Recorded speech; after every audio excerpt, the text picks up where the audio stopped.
खरं तर आदरणीय भाऊ उद्याच येणार होते, पण महाशिवरात्रीच्या दिवशी यायच्याऐवजी व्हॅलेंटाईन्स डेला आले.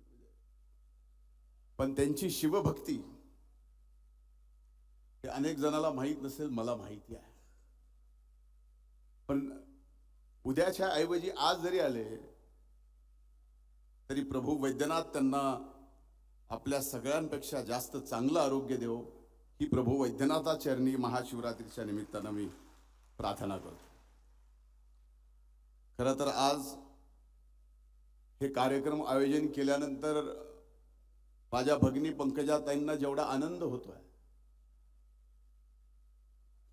त्याच्यापेक्षा घुबर आगाव आनंद नक्कीच राज्याचे उपमुख्यमंत्री म्हणून अजितदादा असते तर दादांना सुद्धा झाला असता.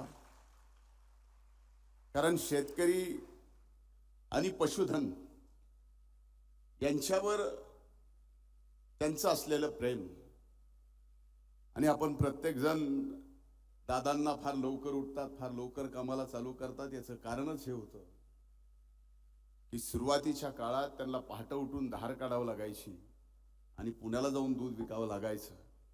म्हणून आज या ठिकाणी मला दादांची आठवण काढल्याशिवाय आणि आपल्या सर्वांच्या वतीनं दादांना श्रद्धांजली वाहिल्याशिवाय पुढे जाता येणार नाही.